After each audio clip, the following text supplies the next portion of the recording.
Selamat siang para mahasiswa, ketemu lagi dengan saya untuk mata kuliah Fisiologi Tumbuhan kelas D. Kali ini kita akan membahas terkait dengan fitohormon yang saya bagi untuk beberapa pertemuan, sehingga pertemuan kali ini kita hanya cukup membahas tentang IAA, GA, dan sitokinin. Namun sebelum kita mulai kuliah hari ini secara daring, alangkah baiknya kita berdoa sesuai dengan agama dan kepercayaan kita masing-masing. Berdoa dipersilahkan.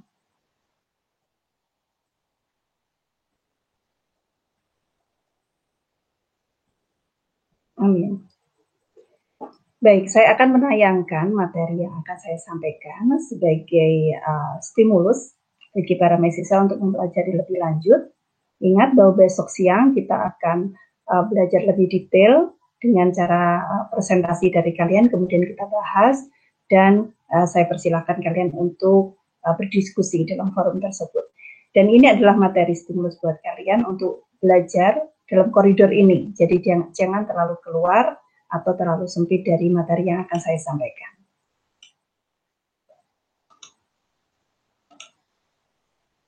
Iya. Ini adalah materinya, pengantar, peran IAA, GA, dan sitokinin. Materi ini dibuat oleh saya dan Pak Cino, karena sebelumnya saya sempat sit-in di kelas beliau, dan ini adalah materi beliau, kemudian saya tambahkan beberapa hal. Baik, para mahasiswa, ketika kita bicara tentang IAA, GA, dan sitokinin, tentu itu adalah bagian dari fitohormon yang kita sudah kenal selama ini. Namun sebelumnya kita perlu tahu apa itu fitohormon. Ya, fitohormon adalah bahan organik yang dibuat oleh tumbuhan. Ingat, oleh tumbuhan, ya, namanya fitohormon, bukan hormon. Kalau hormon mungkin dibuat oleh manusia atau binatang atau hewan. Nah, fitohormon ini efektif pada kadar rendah. Ya, justru dia efektif bila kadarnya adalah rendah. Kemudian tempat membuat pada umumnya berbeda dengan tempat kerjanya. Ya, baik pada tingkat sel maupun pada tingkat yang lebih tinggi. Artinya tempat lebih tinggi itu apa? Tingkat lebih tinggi misalnya tingkat jaringan atau tingkat organ. Jadi di mana dia membuat, kemudian di mana dia aktif akan berbeda. Nah, berbeda pada hormon pada hewan atau pada manusia, fitohormon yang sama dapat berpengaruh terhadap berbagai macam proses metabolisme. Ya, misalnya istilah yang digunakan pada fitohormon itu untuk bahan yang alami, sedangkan zat pengatur tumbuh atau zat tumbuh itu biasa kita kenal untuk hormon yang sifatnya adalah sintetik. Jadi kalau misalnya para mahasiswa menemukan di toko pertanian misalnya, di sana dikatakan ada disebutkan di dalam labelnya, di wadahnya begitu, disebutkan zat pengatur tumbuh, artinya zat tersebut dibuat secara sintetik. Gitu ya. Baik, lalu bagaimana dengan pengelompokan fitohormon? Coba kita cek.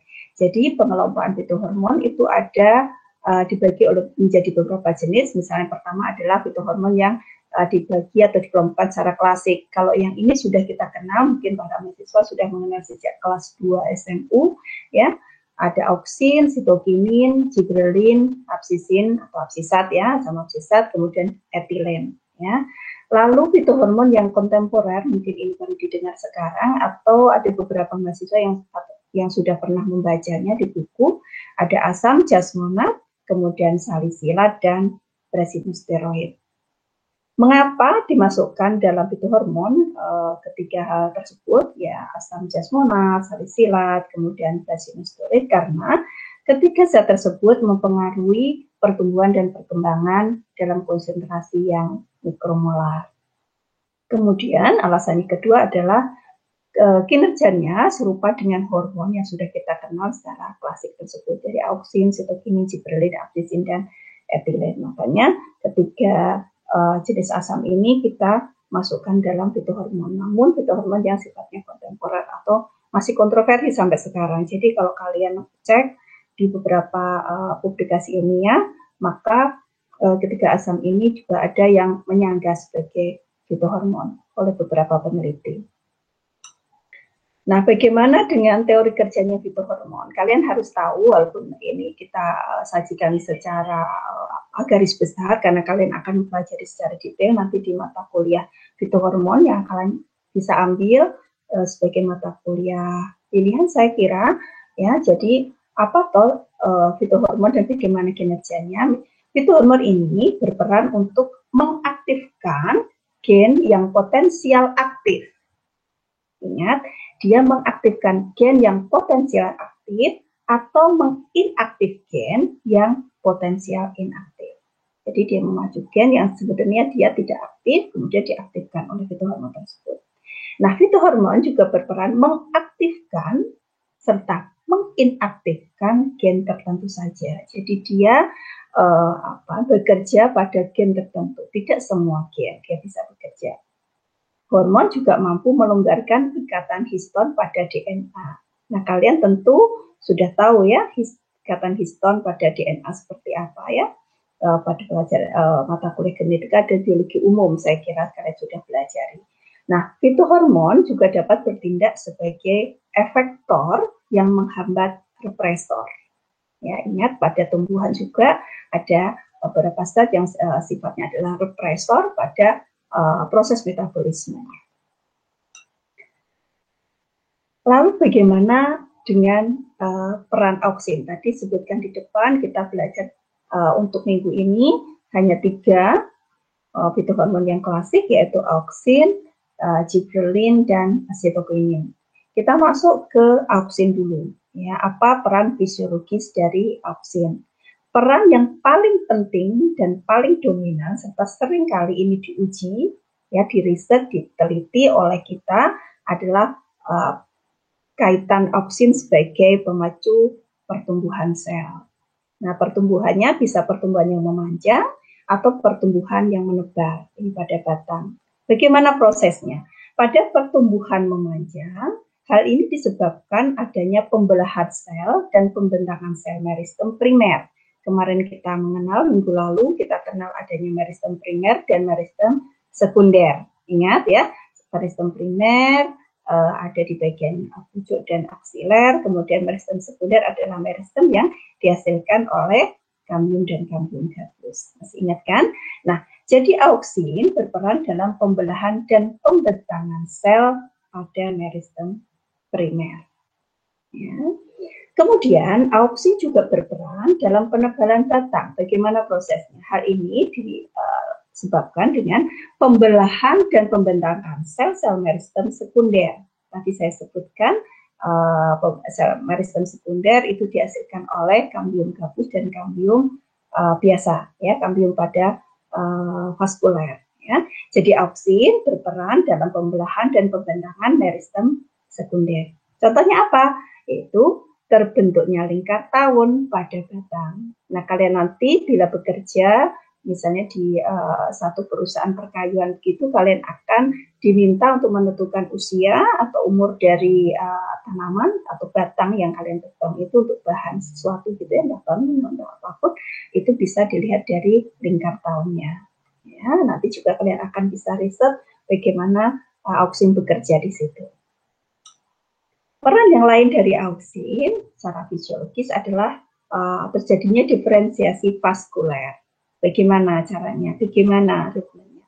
Ternyata auksin memacu diferensiasi ke arah xilem, ya. Pada tanaman yang dikotil secara umum, ya, xilem bergerak ke arah dalam, ya, sementara phloem bergerak ke arah luar.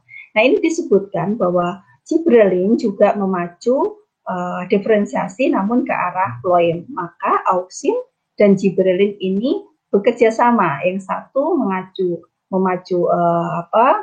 diferensiasi sel-sel ke arah xilem, ke arah dalam, sementara GA atau gibberellin memacu diferensiasi sel ke arah phloem atau ke arah luar. Ya. Peran yang ketiga dari auksin adalah sebagai pemacu pertumbuhan akar. Nah, ternyata kadar auksin yang rendah itu dapat memacu pertumbuhan akar, sedangkan kadar yang tinggi justru menghambat pertumbuhan akar. Ini biasa diuji atau dikaji oleh para mahasiswa yang mengambil skripsi di fisiologi tumbuhan. Biasanya kita akan uji dengan tanaman dengan umur waktu hidup yang pendek sehingga mudah diamati ya tentang pertumbuhan akar ini. Nah, auksin ini sangat diperlukan untuk inisiasi pembentukan akar. Nah, dari kalimat ini saja kalian sudah harusnya terpicu satu ide penelitian gitu ya. Satu tanaman yang akarnya tidak terlalu banyak, bagaimana bisa membuat akar menjadi lebat sehingga pertumbuhan menjadi optimum, maka kalian bisa tambahkan auksin dalam medianya atau disemprotkan langsung pada daunnya. Buktinya apa? Ini hasil penelitian juga bahwa spek yang berdaun atau bertunas lebih mudah atau cepat membentuk akar daripada yang tidak ada daunnya. Kenapa disebutkan begitu? Karena tempat terbentuknya auksin adalah di bagian apikal atau pucuk batang, di bagian daun muda, gitu ya. Nah, peran yang keempat dari auksin adalah dia berperan pada dominasi apikal. Tentu kalian sudah belajar ini sejak SD ya. Jadi kalau misalnya kalian potong ujung tanaman pada ujung batang, kemudian tunas-tunas di bagian aksiler akan tumbuh dengan optimum. Sedangkan kalau bagian ujung batang masih tetap ada, maka tunas-tunas di bagian aksiler akan tumbuh dengan ala kadarnya gitu ya. Kadang dia bisa agak memanjang, tapi tidak menjadi dominan, gitu ya. Nah, teori yang menyatakan ini minimal ada dua, yaitu teori kadar auksin yang menyebutkan bahwa kadar auksin yang supraoptimal di ketiak daun akan menghambat pertumbuhan tunas ketiak. Teori yang kedua menyebutkan bahwa teori distribusi nutrisi, yaitu nutrisi banyak ditransport ke tunas apikal. Karena berkas pengangkut ke apikal relatif sudah tersedia daripada yang di tunas aksiler. Ya, tunas aksiler itu tunas yang ada di ketiak daun itu antara batang dengan daunnya, kalian itu sudah paham. Nah, transport nutrisi ke tunas aksiler akan berjalan jauh lebih cepat setelah terjadi kontak antara berkas pengangkut tunas aksiler dengan berkas pengangkut batang. Ya, karena nanti bisa cek di bukunya Van misalnya begitu ya, jadi ada berkas pengangkut yang khusus ke arah pucuk, kemudian ketika ada batang ya atau cabang itu akan terjadi pembelokan ya, nanti di situ akan terjadi perubahan jaringan ya, yang seharusnya misalnya xilem sama phloem itu berdampingan, nanti ketika mengarah ke arah samping mereka akan berubah posisi. Kalian bisa amati itu ya, baik pada cabang maupun nanti pada daunnya ya, atau kalian pelajari di SPT ya, itu akan lebih lengkap. Baik, ini adalah gambar yang menyebutkan menunjukkan pada kalian terkait dengan respon konsentrasi auksin terhadap beberapa organ yang saya sebutkan di sini adalah akar, tunas dan batang, bahwa ternyata dengan konsentrasi yang semakin besar ya, yang merespon pada konsentrasi yang paling besar adalah batang. Kemudian berturut-turut semakin kecil adalah tunas, kemudian akar. Masing-masing tentu saja mempunyai tingkat respon yang optimum dan tingkat respon yang minimum. Ya, bentuknya grafiknya seperti ini. Ya, sigmoid semuanya. Ya. Dari sini kalian juga akan terpicu satu ide penelitian. Ya, pada konsentrasi berapa dari auksin, berapa ppm, tentu saja itu bila kalian ingin menumbuhkan akar pada tanaman tertentu. Tanaman apa? Ya, bisa terkait dengan tanaman yang kalian budidayakan secara kultur jaringan maupun dengan stek atau dengan jenis budidaya yang lainnya. Kalian juga bisa memunculkan ide penelitian bagaimana membuat batang ya yang baru saja dipotong misalnya begitu terrespon secara cepat untuk mempunyai akar dengan menyuntikkan atau memberikan auksin pada dosis tertentu. Tentu saja dengan grafik ini misalnya. Ya, kalau ketemu dosis yang optimum, tentu saja dia perakarannya akan lebih cepat muncul. Ya. Lalu bagaimana dengan peran yang lain terkait dengan pembungaan? Ternyata misalnya ini pada contoh tanaman nanas yang saya sajikan karena sudah ada penelitiannya menyebutkan bahwa auksin dapat memacu pembungaan pada tanaman nanas walaupun efeknya melalui perantara etilen. Maksudnya apa? Jadi ternyata auksin itu memacu pembentukan etilen. Nah, etilen inilah yang memacu pembentukan pembungaan pada tanaman nanas. Gitu ya. Jadi ternyata auksin bekerja sama dengan etilen dalam hal ini ya, pembungaan pada tanaman nanas. Sudah ada penelitiannya, kalian bisa cek di jurnal-jurnal. Kemudian peran auksin pada ekspresi seks, bagaimana ternyata auksin meningkatkan jumlah bunga betina. Nah, nanti kalian di bawah akan tahu bagaimana peran gibberellin, ternyata kebalikannya dari auksin. Kalau auksin dia menurunkan jumlah bunga jantan dan menaikkan jumlah bunga betina, namun bagaimana dengan gibberellin? Gitu ya. Sebenarnya yang memacu peningkatan jumlah bunga betina adalah etilen. Ya, tadi disebutkan bahwa auksin dan etilen bekerja sama ya, umumnya senyawa-senyawa karbon yang tidak jenuh memacu pembentukan bunga betina. Ya. Nah, peran lain dari auksin yaitu pada perkembangan buah dan biji. Ternyata buah dan biji yang sedang berkembang merupakan sumber auksin. Ya, buah dan biji yang sedang berkembang loh ya, bukan yang sedang mengalami pemasakan. Ya. Nah, buah yang tanpa biji yang kalian kenal biasanya dengan partenokarpi, buah partenokarpi umumnya berukuran lebih kecil daripada buah-buah yang berbiji. Nah, ini kaitannya dengan auksin tadi. Karena auksin sering dipakai sebagai fitohormon atau hormon pemacu untuk pembentukan buah tanpa biji. Nah, hormon ini sering dipakai oleh teman-teman dari lab genetika untuk pembuatan varietas baru ya, varietas baru di melon atau semangka yang tanpa biji.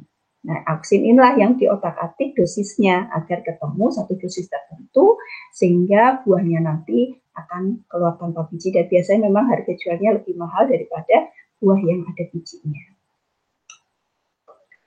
Lalu peran auksin pada gerak. Nah, ya gerak ini saya tampilkan untuk gerak yang tropisme dan fototropi.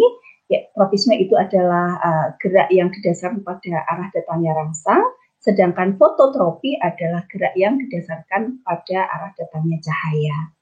Nah, distribusi auksin yang tidak sama di kedua sisi, kalian tentu pernah melihat akar yang diberikan penyinaran di bagian kanan, ya, kemudian di bagian kirinya terlihat gelap, akan mengalami pemanjangan yang berbeda.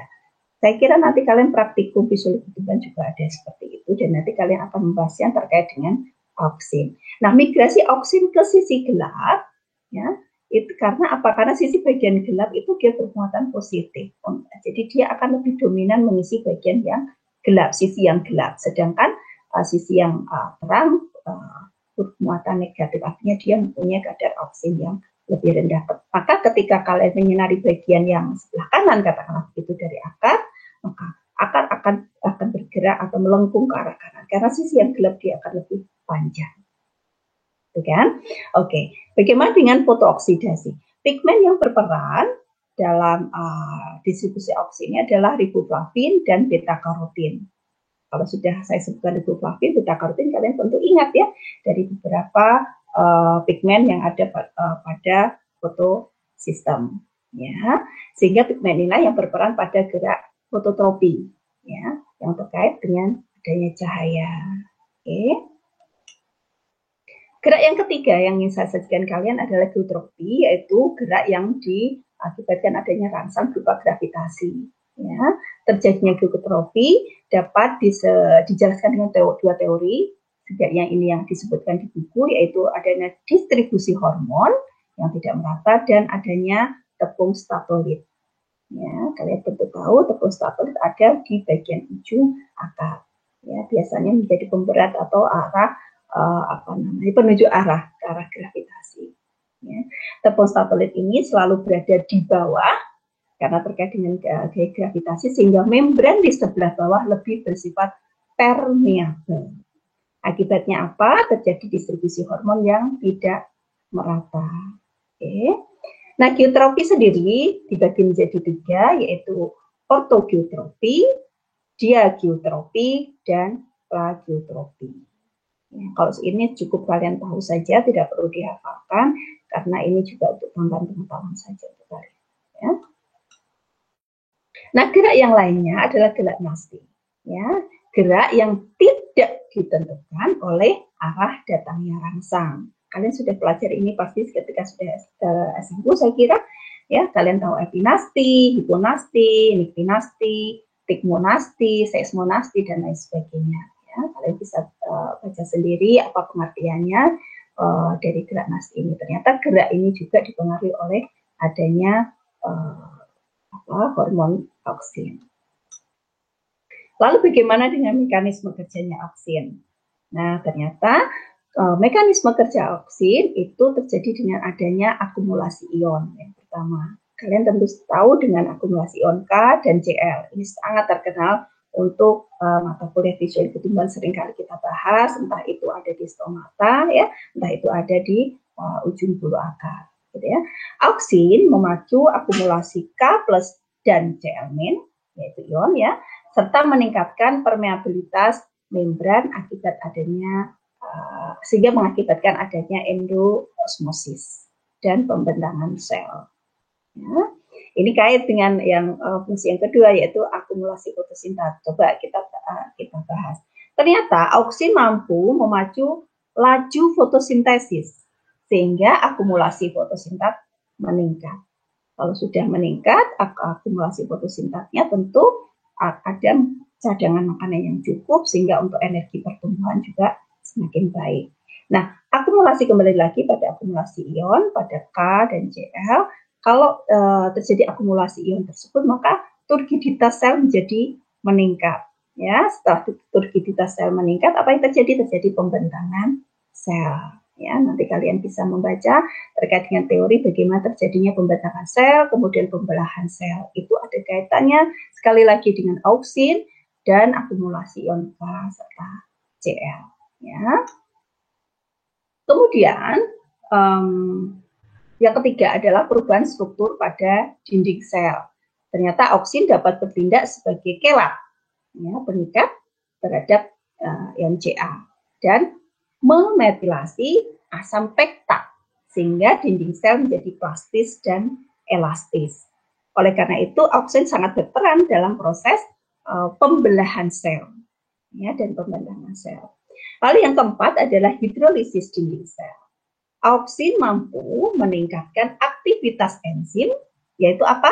Enzim pektinase, beta 1,3 glukonase dan selulase, sehingga dinding sel menjadi lunak, plastis, dan elastis. Ini juga terkait dengan pembentangan sel dan pembelahan sel. Kemudian yang kelima adalah sekresi ion H+. Ini menarik sekali. Kalau kalian mau belajar tentang pembelahan dan pembentangan sel, itu semua kait dari peran fisiologis dari auksin ini ada semua di situ. Ya, saya kira bukunya Thais Tiger ada. Kalian bisa cek nanti ya. Jadi auksin mampu menyebabkan terjadinya sekresi ion H+ keluar sel sehingga terjadi hidrolisis dinding sel. Ya, akibatnya dinding sel menjadi lunak, plastis dan elastis. Tentu saja dengan begitu dia akan lebih mudah masuk air dan zat-zat yang lain sehingga mengisi sel-sel baru ketika terjadi pembelahan sel atau pembentangan sel. Oke, sekarang kita masuk pada gibberellin. Ya, nanti tentu kait juga dengan auksin. Jadi masing-masing hormon ini tidak bisa bekerja sendiri-sendiri. Mereka tentu bekerja bersama. Nanti kalian akan paham ketika sudah mempelajari lebih detail. Nah, gibberellin ini peran pentingnya terdapat pada kondisi germinasi biji. Ya, kalian sudah pelajari juga. Jadi germinasi biji ditentukan oleh hormon GA dan ABA. Oke, GA dan ABA bersifat antagonis atau berkebalikan. Ketika satu dia konsentrasinya rendah, maka yang satu harus tinggi. Begitu sebaliknya. Bila kadar GA lebih tinggi, maka biji tidak dorman atau terjadi seedling atau embrionya tumbuh. Demikian sebaliknya, ketika GA-nya rendah dan AB-nya tinggi, maka terjadi dominasi biji. Nah, lalu apa yang terjadi setelah inhibisi? Maka terjadi pelepasan GA, yaitu GA yang terikat atau sintesis GA oleh embrio. Ya, jadi embrio akan tumbuh, ya, bisa jadi yang tubuh pertama adalah akar, kemudian dilanjutkan di bagian pucuknya, atau kebalikannya tergantung dengan spesiesnya. Nah, GA memacu sintesis enzim amilase. Ini nanti kalian bisa gunakan untuk membahas bagaimana terjadinya apa namanya, seedling, ya, ketika sudah dipicu adanya pemecahan dormansi, oke, amilase dan protease kemudian bekerja sama dengan enzim selulase, peroksidase serta ribonuklease di dalam sel-sel endosperm. Ini pada biji, ya. Kemudian terjadilah pengubahan cadangan makanan, oke, yang sudah ada di bagian endosperm menjadi cadangan makan yang tersedia. Tersedia maksudnya apa? Siap menjadi bahan energi yang digunakan, ya. Jadi tidak dalam bentuk amilum misalnya seperti itu. Oke. Nah, peran selanjutnya adalah peran gibberellin pada pertumbuhan batang. Ternyata GA berperan dalam pemanjangan ruas, sehingga efek yang paling nyata terlihat bila diberikan pada tanaman yang roset. Kemarin kalian ada yang bertanya, Bu, tanaman kelapa itu sebenarnya itu batang atau bagian apa, gitu ya? Saya sebutkan itu adalah yang paling pucuk itu yang daunnya mengumpul itu adalah roset, tapi roset atas, berbeda dengan tanaman tapak limang yang merupakan roset yang di bagian bawah, ya. Coba kalian cek nanti kalau kalian tertarik untuk meneliti di bidang fisiologi tumbuhan, kalian gunakan GA untuk diaplikasikan pada tanaman-tanaman yang apa namanya, habitusnya adalah roset, ya. Kalian lihat nanti kira-kira dia mau memanjang atau tidak bagian batangnya. Oke. Peran yang lainnya adalah terkait dengan juvenilitas. Ternyata GA mampu memperpendek fase muda. Penting loh ini, ya. Ini nanti kalau kalian bekerja pada perusahaan-perusahaan yang apa namanya, bergerak di bidang ekspor impor buah, gitu ya. Kemudian tanaman, entah anggrek atau tanaman hias yang lainnya ke luar negeri, gitu ya. Kalian akan bekerja dengan GA ini. Mengapa? Karena semakin banyak GA, ternyata semakin cepat perkembangan tanaman. Nah, semakin tambah umur tanaman, semakin rendah kadar GA. Maka ketika kalian naikkan atau tambahkan GA pada tanaman tersebut, maka tanaman tersebut akan stuck atau berhenti pada fase muda, ya. Fase mudanya, ketika kalian tambahkan, dia akan fase muda, dia akan mempercepat fase tuanya. So, kalau kalian kurangi atau kalian hambat kinerja dari GA, tanaman yang akan kalian ekspor atau kalian jual ke satu daerah yang akan lama waktunya, juga akan terhambat fase mudanya. Ya, sehingga ketika sampai di satu lokasi, dia akan tidak tiba-tiba menua atau daunnya menguning, misalnya seperti itu, atau dia akan muncul bunga, gitu ya, karena mungkin masih belum diperlukan fase tersebutnya. Jadi kalian bisa otak-atik penambahan dan penghambatan GA pada misalnya proses penjual belian tanaman dari dan ke luar negeri. Gitu. Oke.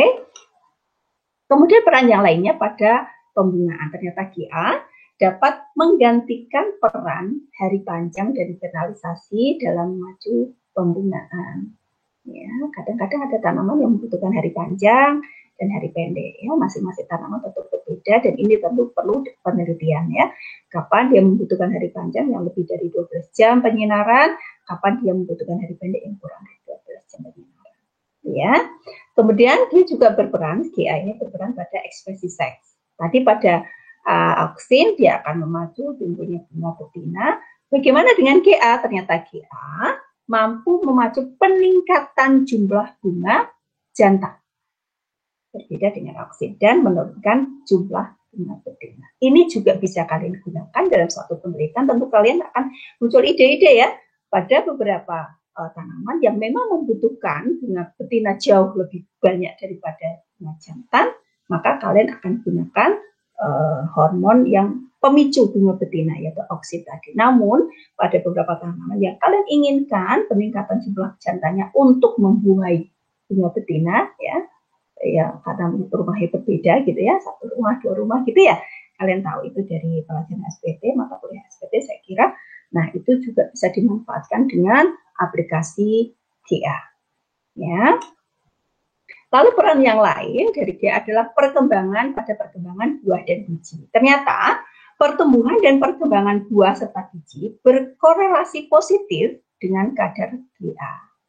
Semakin tua, semakin rendahlah kadar GA. Nah, hal ini disebabkan karena adanya GA yang bebas diubah menjadi GA yang terikat. Ya, ada GA yang terikat, GA yang bebas. GA dapat memacu terbentuknya buah parthenokarpin. Ya, jadi sama dengan auksin, dia mempunyai peran dalam pembentukan buah yang tanpa biji. Peran selanjutnya dari GA adalah pengguguran organ. Nah, GA dan ABA bersifat antagonis, kalian tadi sudah tahu dari depan, sehingga GA dapat digunakan untuk mencegah pengguguran organ.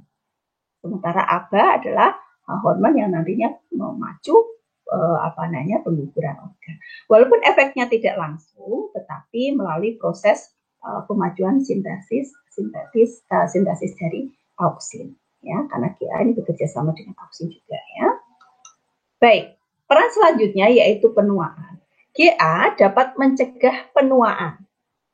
Karena tadi dia memperpendek ya, tadi memperpendek fase mudanya. Ya.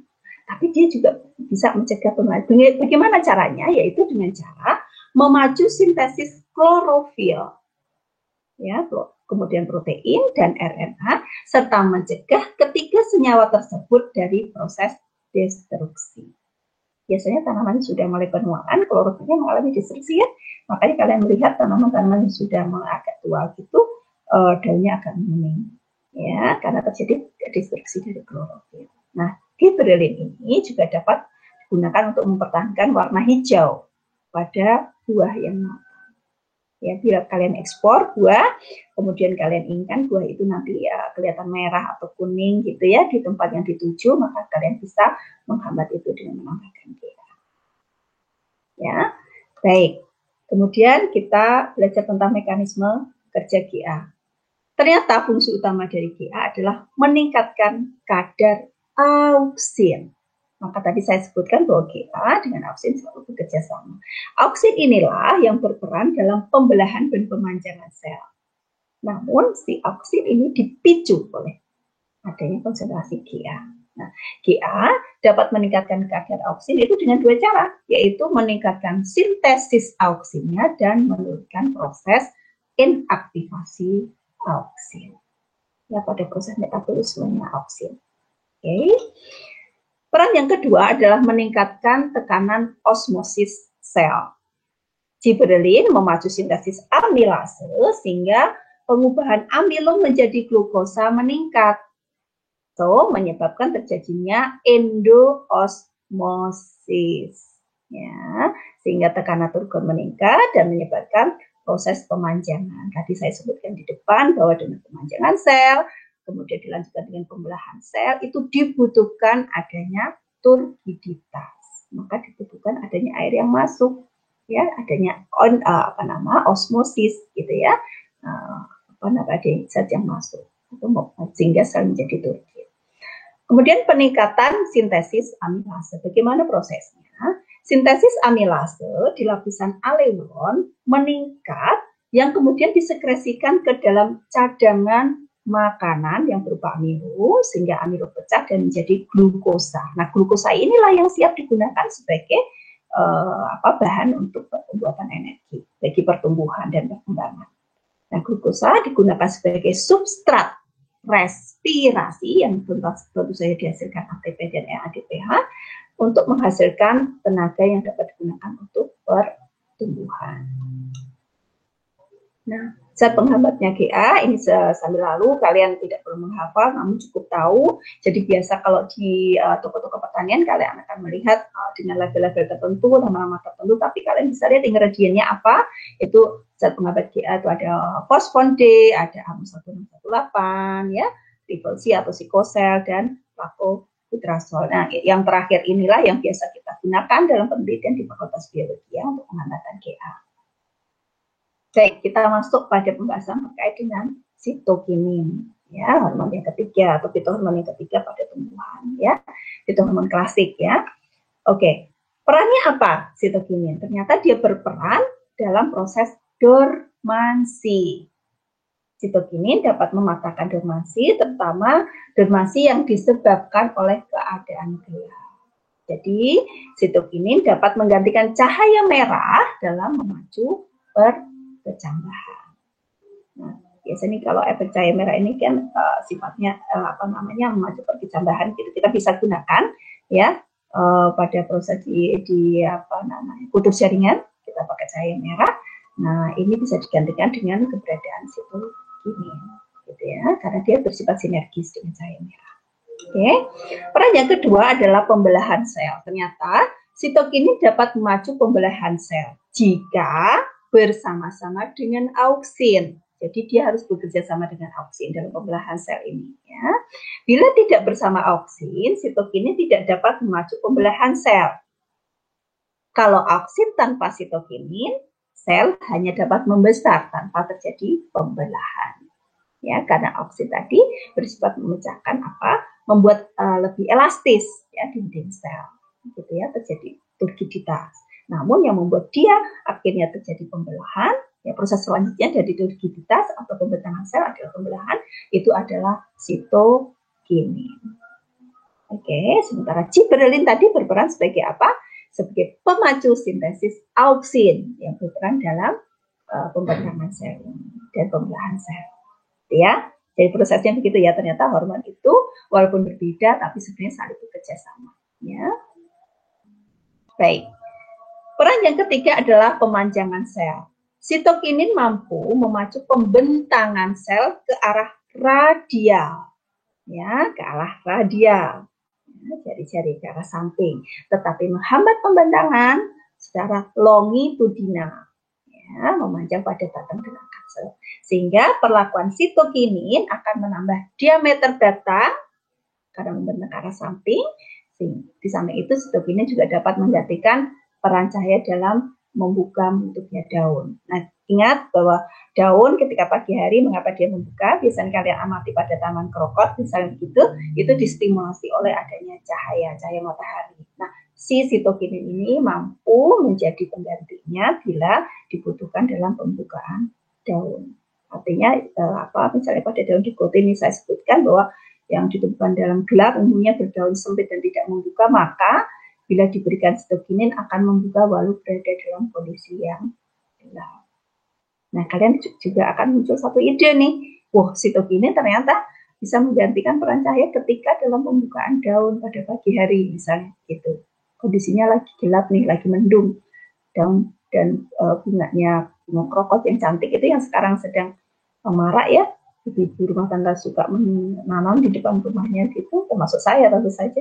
Nah, itu bisa digantikan dengan sitokinin. Aplikasi sitokinin pada tanaman apa gitu dalam kondisi gelap. Jadi dia tetap cantik, tetap mekar, tetap membuka begitu dalam kondisi tanpa cahaya. Oke, peran yang lainnya adalah morfogenesis, yaitu pembentukan akar dan tunas. Pada pembentukan akar dan tunas juga diatur oleh rasio auksin dan sitokinin. Buktinya apa? Ini saya sampaikan buktinya. Misalnya pada sel ampul tembakau, hasil penelitian tentu saja, bila diberi auksin maupun sitokinin secara sendiri-sendiri, tidak akan terjadi pertumbuhan dan diferensiasi. Tetapi, bila auksin dan sitokinin diberikan bersama-sama, akan terjadi diferensiasi. Nah, bila rasio auksin dan sitokinin katakanlah misalnya 10:1, kultur sel empulur pada tembakau akan menjadi kalus saja. Namun bila konsentrasinya atau perbandingannya 100:1 akan terbentuk akar. Berbeda halnya bila 1:1, yaitu akan terbentuk bagian yang batang saja atau kalusnya saja, tidak terbentuk bagian akarnya. Peran lain dari sitokinin secara khusus ini tentu saja tidak pada semua tumbuhan. Ya. Ternyata sitokinin dapat meningkatkan jumlah tunas, jumlah daun, dan memacu pembentukan akar pada stek daun. Nah, ini jadi bahan kajian kalian juga pada beberapa tanaman yang kiranya sekarang punya nilai yang cukup tinggi, mahal, kalian bisa cek dan kalian bisa gunakan aplikasi beberapa fitohormon ini ya. Saya kira harganya tidak terlalu mahal, ya kalian juga bisa membuat penelitian pendahuluan sendiri di rumah ya, tidak perlu harus di lab ya untuk melihat pertumbuhannya. Nah, ini ada perkembangan plasmida, tentu saja hanya tambahan saja, yaitu pembentukan kloroplas diatur oleh kerjasama antara sitokinin dan cahaya ya. Hal ini terbukti pada kultur sel empulur bagian tengahnya dari batang datang. Jika berada dalam keadaan yang gelap, pembentukan kloroplas tidak normal. Jika kultur ampulur berada pada dalam gelap tadi diberi sitokinin, ternyata pembentukan protokloroplas dapat terjadi namun warna hijau belum muncul. Ya, jadi protokloroplasnya ada tapi belum muncul. Jadi seperti pada kasus etiolasin. Ya. Namun setelah diberi cahaya baru terjadi kloroplas yang normal. Artinya bukan baru terjadi tapi distimulasi. Ya, protokloroplasnya tadi menjadi kloroplas. Ya. Peran yang lainnya adalah perkembangan buah dan biji pada saat pembentukan sel. Ini perannya ya, ketika terjadi pembentukan sel. Nah, peran yang lainnya adalah mencegah penuaan. Nah, ini juga penting ya. Ternyata sitokinin mampu mencegah penuaan dengan cara apa? Caranya memobilisasi bahan-bahan organik dan mineral dari daerah yang kekurangan sitokinin ke daerah yang banyak mengandung sitokinin. Ya. Kemudian sitokinin juga mampu menurunkan aktivitas enzim RNase, ribonuklease, dan proteinase. Oke. Peran yang lainnya adalah dominasi apikal. Ya, tadi kalian sudah belajar tentang auksin pada dominasi apikal, ternyata sitokinin juga berperan. Bagaimana perannya? Ternyata sitokinin dapat menghilangkan dominasi apikal. Artinya apa? Dia bekerja berkontra atau anti dari auksin. Tunas lateral akan tumbuh jika diberikan perlakuan sitokinin. Sitokinin di sini berfungsi untuk memacu diferensiasi berkas pengangkut sehingga dapat sambung dengan berkas pengangkut batang. Berkas pengangkut apa yang pada cabang itu tadi yang saya sebutkan ya, ada berkas pengangkut yang ke arah lurus ke atas, biasanya pada ke arah pucuk, kemudian berkas pengangkut yang ke arah samping atau cabang. Akibatnya, transport ke tunas lateral berjalan dengan lancar. Transport apa? Transport fotosintat ya, hasil fotosintesis maupun mineralnya, sehingga tunas lateral tumbuh dan dominasi apikal pun menjadi hilang. Itu prosesnya seperti itu. Ya. Oke, ini adalah mekanisme kerja sitokinin untuk selanjutnya. Sitokinin merupakan komponen tRNA, nah ini prosesnya dalam sel dan menempatkan dirinya pada daerah di dekat dengan kodon. Ya, diduga sitokinin berperan sebagai sarana terjadinya ikatan antara mRNA dan tRNA amino selama terjadinya proses sintesis protein. Namun tidak semua tRNA memiliki sitokinin. Ya, hanya tRNA serin, tirosin sama isoleucin. Ya. Oke.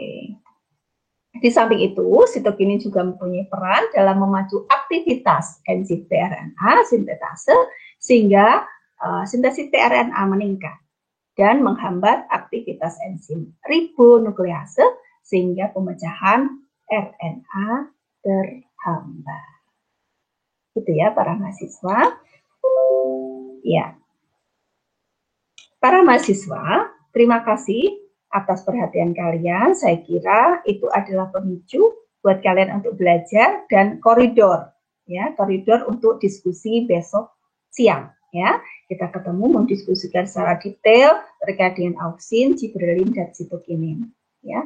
Kalian boleh mengamati, mempelajari beberapa kali, tentu saja dengan mendownload atau melihat di channel YouTube yang sudah saya sediakan. Sesuai dengan kesepakatan kita bahwa ternyata para mahasiswa lebih banyak menyukai belajar di lewat channel YouTube karena bisa lebih mudah diakses dan bisa berkali-kali ditonton. Baik, kita ketemu besok siang. Ya, selamat belajar, selamat mengkaji lebih dalam terkait dengan IAA, GA, dan sitokinin. Sebelumnya kita tutup dengan bacaan Alhamdulillah ya, dan kita berdoa dulu agar apa yang kita pelajari menjadi berkah buat kita juga buat alam semesta. Berdoa dipersilahkan.